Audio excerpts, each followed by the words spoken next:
आप सबके प्रति मैं हृदय से बधाई देता हूं। विश्वविद्यालय विकास की नित नई ऊंचाइयों को प्राप्त करे, इसके लिए अपनी शुभकामनाएं भी देता हूं। आज का समय टेक्नोलॉजी का समय है और टेक्नोलॉजी का उपयोग राष्ट्र निर्माण में, लोक कल्याण में कैसे किया जा सकता है, आप जैसे सुधीजनों को इसके बारे में बहुत बताने की आवश्यकता नहीं है। आज जब हम लोग देशों की या प्रदेशों की रैंकिंग की बात करते हैं तो वह दो महत्वपूर्ण पहलू उसमें आती है। एक, अगर जब हम प्रदेश के अंदर निवेश की संभावनाओं की स्थिति क्या है, ईज ऑफ डूइंग बिजनेस की स्थिति क्या है, और इसको आगे बढ़ाने में, अपनी रैंकिंग को सुधार करने में हम कैसे सफल हो सकते हैं, टेक्नोलॉजी और सरकार के द्वारा समय पर उठाए गए कदम, प्रशासनिक तंत्र के द्वारा उसके क्रियान्वयन में की गई तत्परता अपने आप ही रैंकिंग को सुधारता है। इसका एक उदाहरण है, 2017 के पहले उत्तर प्रदेश की ईज ऑफ डूइंग बिजनेस की रैंकिंग अत्यंत खराब थी। लगभग 14वें नंबर पर उत्तर प्रदेश था। हमने रिफॉर्म किए, सिंगल विंडो पोर्टल बना करके निवेश मित्र के माध्यम से टेक्नोलॉजी को अपनाया और प्रशासनिक तंत्र को इस बात के लिए बाध्य किया कि वह टेक्नोलॉजी का बेहतर उपयोग करते हुए किए गए रिफॉर्म को समयबद्ध तरीके से जमीनी धरातल पर उतारें। परिणाम है, उत्तर प्रदेश की ईज ऑफ डूइंग बिजनेस की रैंकिंग में सुधार हुआ। 14 से नंबर 2 पर उत्तर प्रदेश आ गया।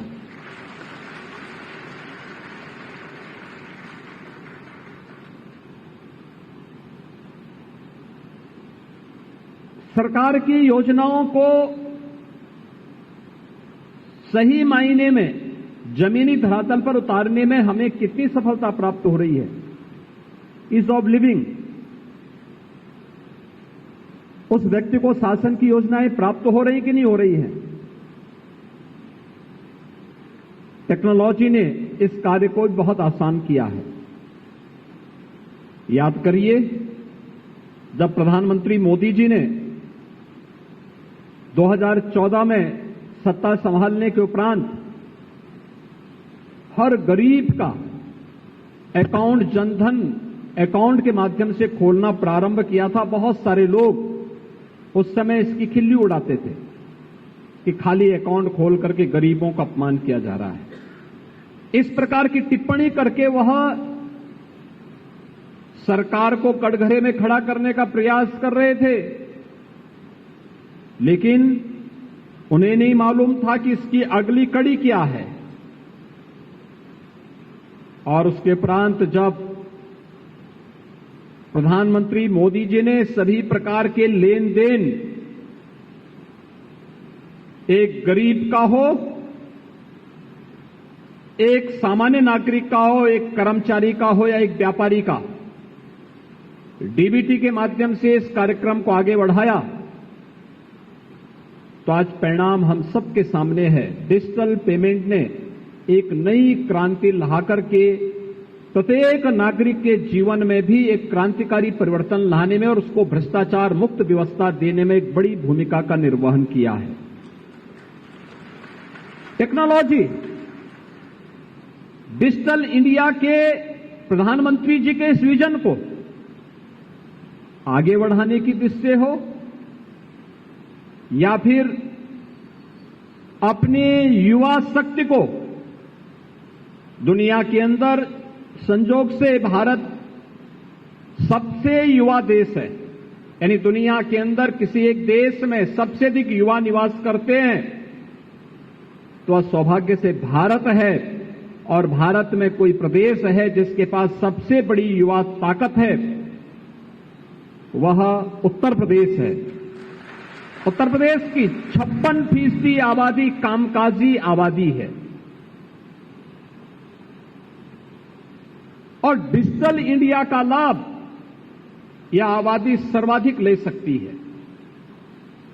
डिजिटल इंडिया के इस क्रांतिकारी अभियान के साथ पीएम स्टार्टअप की नीति हो या पीएम मुद्रा की योजना, प्रदेश की वन डिस्ट्रिक्ट वन प्रोडक्ट की योजना हो या मुख्यमंत्री युवा स्वरोजगार योजना, इसने प्रत्येक युवा के जीवन में क्रांतिकारी परिवर्तन लाने का कार्य किया है और आज उत्तर प्रदेश का अधिक से अधिक युवा इन योजनाओं के साथ जुड़ करके नए नए स्टार्टअप स्थापित कर रहा है।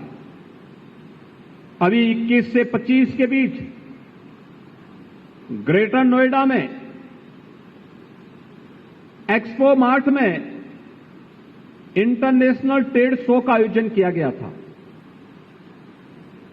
दुनिया के 500 बायर्स उसमें उपस्थित हुए थे और आश्चर्य करेंगे कि 3 दिनों में, यानी इन 5 दिनों में, पहले दिन तो राष्ट्रपति जी उद्घाटन में आई थी, तो पहले दिन तो 21 को तो केवल उद्घाटन की औपचारिकता हो पाई थी, लेकिन 22 से लेकर 25 के बीच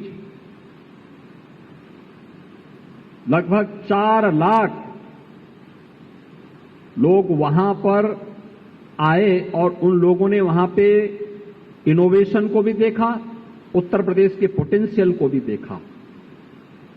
उत्तर प्रदेश के तमाम संस्थानों ने और खासतौर पर टेक्निकल इंस्टीट्यूशंस ने अपने अपने स्टार्टअप वहां पर स्थापित किए थे। लोगों को आश्चर्य था, क्या ये सब उत्तर प्रदेश में हो रहा है? उत्तर प्रदेश की ताकत का एहसास जिन्हें नहीं, वे लोग उत्तर प्रदेश के नाम पर प्रश्न खड़ा करते थे, लेकिन आज कोई व्यक्ति प्रश्न नहीं खड़ा कर सकता क्योंकि 2000 से अधिक एग्जीबिटर्स अकेले उत्तर प्रदेश से इस इंटरनेशनल ट्रेड शो में उपस्थित हुए थे और उस इंटरनेशनल ट्रेड शो के माध्यम से उत्तर प्रदेश की पोटेंशियल को वहां पर प्रस्तुत करने का कार्य कर रहे थे। तमाम हमारे तकनीकी विश्वविद्यालयों के इनोवेशन भी वहां पे स्थापित किए गए थे, जिसको दुनिया देख रही थी कि अच्छा ये ताकत है उत्तर प्रदेश में। और आज इसीलिए जब मदन मोहन मालवीय प्रौद्योगिकी विश्वविद्यालय में मुझे आने का अवसर प्राप्त हुआ है, ढेर सारी संभावनाएं आपके लिए हैं, पूरी दुनिया खुली हुई है। इसमें हम अपने आप को जितना समाज की आवश्यकता क्या है उसके अनुरूप किसी इनोवेशन के साथ जोड़ करके अपने रिसर्च को प्रभावी ढंग से आगे बढ़ाने का कार्य करेंगे, उसके परिणाम उतने ही अच्छे होंगे। लेकिन इसके लिए आवश्यक होगा कि आपको पहले इन बातों को ध्यान में रखना होगा कि आप अपने विश्वविद्यालयों को, आज हमारी जो सबसे बड़ी चैलेंज क्या है, जो हमारे इनोवेशन और रिसर्च के सेंटर होने चाहिए, वे सरकार निरपेक्ष और समाज से निरपेक्ष हो चुके हैं। हमें निरपेक्ष भाव से नहीं, निरपेक्षता केवल भ्रष्टाचार के प्रति होनी चाहिए, अव्यवस्था के प्रति होनी चाहिए, किसी भी अराजकता के खिलाफ होनी चाहिए। हमें सरकार की योजनाओं के सापेक्ष, समाज सापेक्ष एक सकारात्मक रुख के साथ आगे बढ़ने के लिए अपने आप को तैयार करना होगा और उसके परिणाम आने में फिर कोई देर नहीं लगेगी।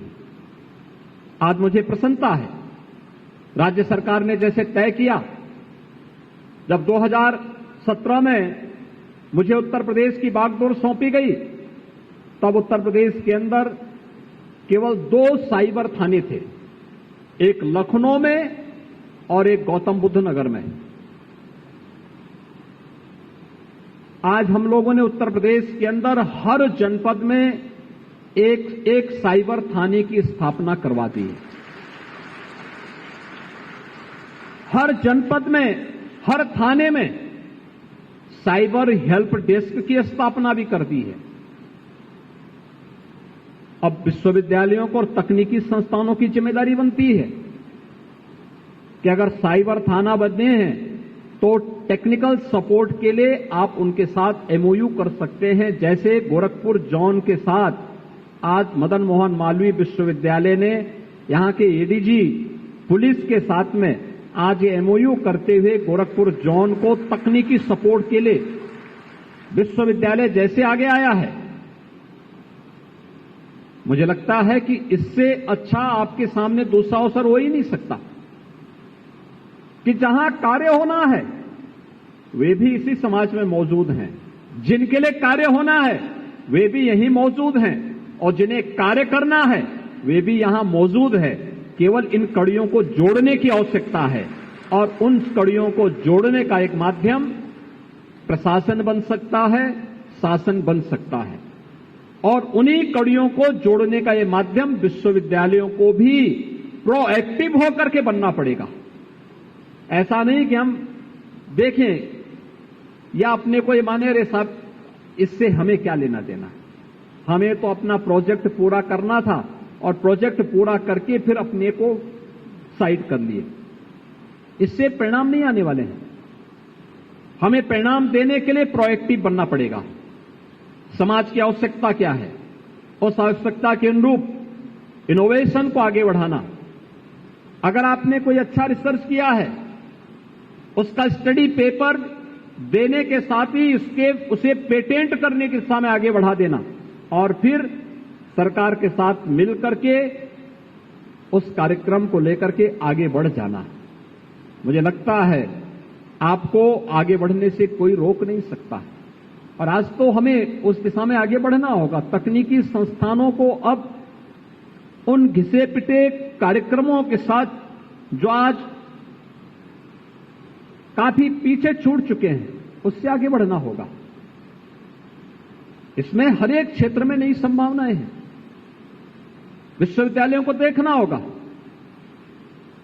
कि न्यू एज कोर्सेज को हम कैसे प्रभावी ढंग से अपने यहां लागू कर सकते हैं। और उत्तर प्रदेश में आज तो उत्तर भारत का सबसे बड़ा डाटा सेंटर भी उत्तर प्रदेश में बन चुका है। उस डाटा सेंटर के साथ हम कैसे अपने आप को जोड़ सकते हैं। देश का सबसे बड़ा रोबोटिक्स मैन्युफैक्चरिंग सेंटर वह उत्तर प्रदेश में बन चुका है। उसके साथ विश्वविद्यालय कैसे एमओयू करके अपने कार्यक्रमों को और अपने बच्चों को, अपने यहां के बच्चों को उनके साथ जोड़ सकता है, यह हमें प्रभावी ढंग से आगे बढ़ाना चाहिए। ड्रोन आज की आवश्यकता है। यह जीवन को और आसान कर सकता है। मैं जब मंच पे था तो मुझे माननीय सांसद जी ने यही पूछा, कहा कि इस संस्थान में क्या होता है। मैंने कहा यह एक टेक्निकल यूनिवर्सिटी है। यहां के जो स्नातक हैं, प्रास्नातक हैं, वे यहां से जब जाते हैं तो जो भी ऐसा कार्य है जो इंजीनियरिंग के फील्ड से जुड़ा हुआ है, वो ये सभी कार्य इन्हीं के माध्यम से आगे बढ़ता है। ये उस फील्ड की शुरुआत यहां से शुरू करते हैं और फिर ये लोग अलग अलग संस्थानों में जाकर के उन संस्थानों के कार्यक्रमों को आगे बढ़ाने में मदद करते हैं। तो उन्होंने कहा क्या मतलब? मैंने कहा आप फिल्मों में काम करते हैं? उन्होंने कहा हां। मैंने कहा वहां कैमरा इस्तेमाल होता है? कहा हां। मैंने कहा ये कैमरा भी यही लोग बनाते हैं, ये कैमरा कोई और नहीं बना लेता। ऊपर से कोई शॉट लेना हो तो ड्रोन में उसका आज उपयोग कर रहे हैं, ये ड्रोन भी यही लोग बनाते हैं। जो बाहर ड्रोन देखा है ये कहीं और नहीं बनता है। इन्हीं संस्थानों में समाज की आवश्यकता के अनुरूप अभी तक फिल्मों में उपयोग कर रहे थे या कहीं शादी ब्याह में उपयोग कर रहे थे, अब इसका उपयोग कृषि में भी होने लग गया है। आपने देखा होगा 10 लीटर क्षमता का कोई पेस्टिसाइड या कोई भी फर्टिलाइजर लेकर के, लिक्विड फर्टिलाइजर लेकर के वह ड्रोन जा सकता है और 1 एकड़ खेती को 10 मिनट के अंदर खाद का या दवा की छिड़काव करके उस किसान को दवा के दुष्परिणामों से मुक्त एक व्यवस्था दे सकता है और बेहतरीन तरीके से एक जैसे छिड़काव के साथ पूरी खेती को जोड़ सकता है। व्यक्ति पहले मैनुअली जब करता है तो या तो हाथ से खाद छिड़कता है या फिर वह कंधे में रख करके पेस्टिसाइड को छिड़कने के लिए मजबूर होता था। आप अनुभव कर सकते हैं कि जो पेस्टिसाइड जिससे जहरीले कीड़े मर रहे हों, उस व्यक्ति की क्या स्थिति होती होगी जो अपने कंधे में उसको सटा करके और फिर उससे छिड़काव करता होगा। टेक्नोलॉजी उसके लिए है और टेक्नोलॉजी ने, ड्रोन टेक्नोलॉजी ने उसकी स्थिति को और आसान किया है। ऐसे ही डाटा एनालिसिस के लिए पूरी दुनिया में आज जितनी भी भागम भाग हो रही है, जितना कुछ हो रहा है, उसके पीछे डाटा एक महत्वपूर्ण माध्यम है। इसके एनालिसिस की भी व्यवस्था, हमें केवल शोध ही नहीं देना है, उसके परिणाम और दुष्परिणामों से बचाव के रास्ते भी तलाशने हैं। अगर ड्रोन दे रहे हैं तो ड्रोन का उपयोग तो हो, लेकिन ड्रोन का दुरुपयोग भी रोका जा सके, इसकी तकनीक भी आपको विकसित करनी होगी, उस दिशा में भी प्रयास करना होगा। आर्टिफिशियल इंटेलिजेंस जीवन को आसान कर सकती है, लेकिन आर्टिफिशियल इंटेलिजेंस के परिणामों के माध्यम से जीवन को आसान बनाने के लिए, ईज ऑफ लिविंग के लक्ष्य को प्राप्त करने में हम कैसी बड़ी भूमिका का निर्वहन कर सकते हैं। जीवन के अलग अलग क्षेत्र में इसका क्या उपयोग हो सकता है, इस दिशा में भी एक नए प्रयास को आगे बढ़ाने की आवश्यकता है। और इस दिशा से आज की आवश्यकता के अनुरूप मैं एक जगह गया, एक समीक्षा बैठक ले रहा था। वहां पे नेचुरल गैस पाइप से बिछाई जा रही थी। अचानक कार्य रुक गया, तो मैंने पूछा वे कार्य क्यों रुका है। उन्होंने कहा साहब रोका इसलिए क्योंकि अगर हम लगा भी देते तो हमारे पास मैन पावर नहीं था। मैंने कहा मैन पावर कैसा चाहिए?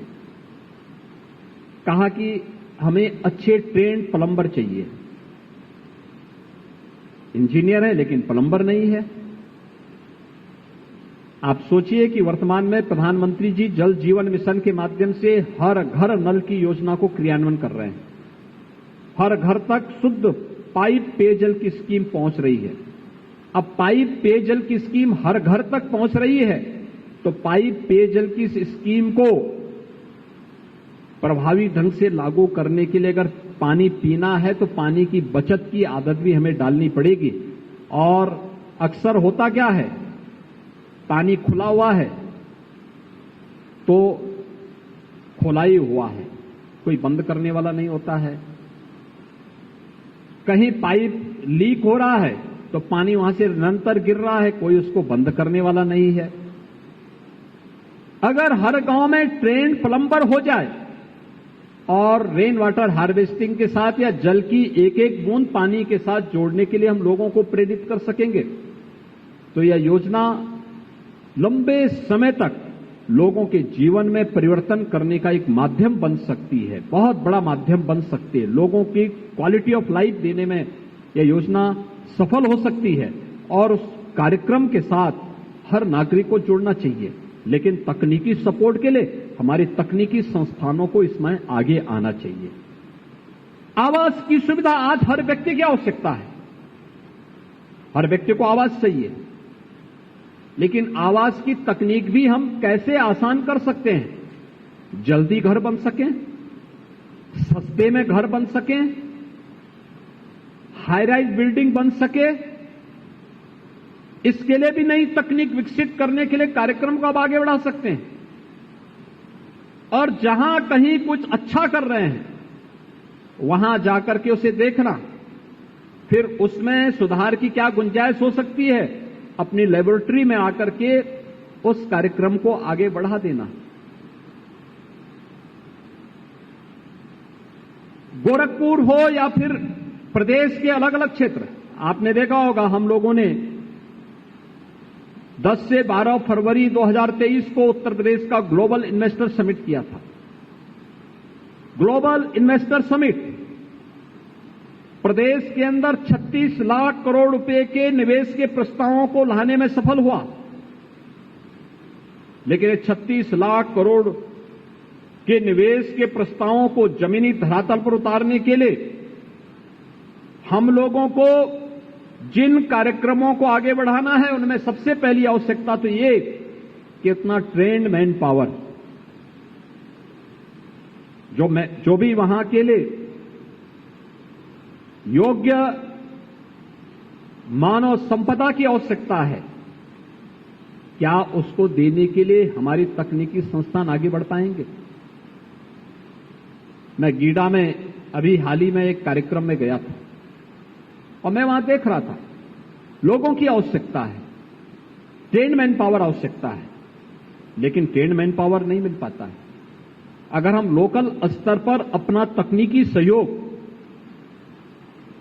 गीडा प्रशासन के साथ मिलकर के वहां पर किसी ऐसे संस्थान को जहां पे सर्टिफिकेट और डिप्लोमा के कार्यक्रम भी इसके साथ चलें और फिर इंडस्ट्री की रिक्वायरमेंट के हिसाब से उसकी आपूर्ति करने में हम भी अपना तकनीकी सपोर्ट करेंगे, तो आपको भी विश्वविद्यालय की अतिरिक्त आमदनी भी होगी, लेकिन साथ साथ योग्य और ट्रेन्ड मैन पावर पहले दिन से आपको वहां पर उस इंडस्ट्रीज के लिए उपलब्ध हो जाएंगे। प्रदेश सरकार ने इस दिशा से हर इंडस्ट्री के लिए एक व्यवस्था और भी की है। बहुत सारे लोग ऐसे होते हैं, बच्चे ऐसे होते हैं जिनकी परिवारों की आर्थिक स्थिति ऐसी नहीं होती कि वे अपने सर्टिफिकेट, डिप्लोमा या डिग्री कोर्स को आगे बढ़ा सकें। नेशनल एजुकेशन पॉलिसी ने जहां इन संभावनाओं को आगे बढ़ाने में मदद की है, वहीं पीएम इंटर्नशिप की स्कीम और सीएम इंटर्नशिप स्कीम इसमें बड़ी मददगार हो सकती है। हर उस जो 3 महीने 6 महीने के किसी सर्टिफिकेट कोर्स के साथ जो युवा जुड़ना चाहता है, 1 साल के किसी सर्टिफिकेट या डिप्लोमा कोर्स के साथ कोई जुड़ना चाहता है, इसके लिए इंडस्ट्री के साथ या वहां के प्रशासन के साथ हमारे एमओयू अत्यंत मददगार हो सकते हैं। और मुझे प्रसन्नता है मदन मोहन मालवीय प्रौद्योगिकी विश्वविद्यालय इस दिशा में इन प्रयासों को आगे बढ़ाने के लिए पूरी सकारात्मक ऊर्जा के साथ कार्य कर रहा है। यहां से निकले हुए स्नातक और परास्नातक देश और दुनिया के अत्यंत प्रतिष्ठित संस्थानों में जाकर के कार्य कर रहे हैं। हमारा प्रयास होना चाहिए कि प्रधानमंत्री जी ने जो एक प्लेटफॉर्म देश के सभी युवा टेक्नोक्रेट को उपलब्ध करवाया है, उसके लिए मदन मोहन मालवीय प्रौद्योगिकी विश्वविद्यालय के सभी युवा साथी भी अपने आप को तैयार करेंगे, उस योग्य अपने आप को तैयार करेंगे कि वे अपने देश के लिए प्रधानमंत्री जी के मेक इन इंडिया के कार्यक्रम को आगे बढ़ाने में अपना योगदान देने में पूरी प्रतिबद्धता के साथ कार्य करेंगे। तो मुझे लगता है कि विश्वविद्यालय पूरी तत्परता के साथ, एक प्रभावी भूमिका के साथ, जिस महापुरुष के नाम पर इस विश्वविद्यालय की स्थापना हुई है, उस महापुरुष की भावनाओं के अनुरूप आगे बढ़ने में यह विश्वविद्यालय आपको मदद कर पाएगा। आज के इस अवसर पर आपका नया प्रशासनिक भवन बना है। आपका प्रशासनिक भवन आपने देखा होगा, एक हाईटेक भवन है। उसमें आज के अनुरूप जो नयापन दिया जा सकता था, ऊर्जा बचत से लेकर के भवन के निर्माण से लेकर के भवन की तकनीक को लेकर के, वह सब कुछ करने का एक प्रयास किया गया है। और मुझे पूरा विश्वास है कि मदन मोहन मालवीय प्रौद्योगिकी विश्वविद्यालय अपनी इस युवा ऊर्जा के साथ मिलकर के प्रदेश के तकनीकी संस्थानों में एक बड़ी भूमिका का निर्वहन करेगा। आज यहां पर प्रोफेसर जेपी पांडे जी के यहां पर अपने कुलपति के कार्यकाल का अंतिम दिन भी है। मुझे लगता है कि इसके बाद वह एकेटीयू के कुलपति के रूप में उन्होंने दायित्व अपना विधिवत ले लिया है, लेकिन अब वहां जाकर के अपने कार्यक्रम को आगे बढ़ाएंगे। इस अवसर पर मैं मदन मोहन मालवीय विश्वविद्यालय के प्रति अपनी शुभकामनाएं देता हूं। प्रोफेसर जेपी पांडे जी के नेतृत्व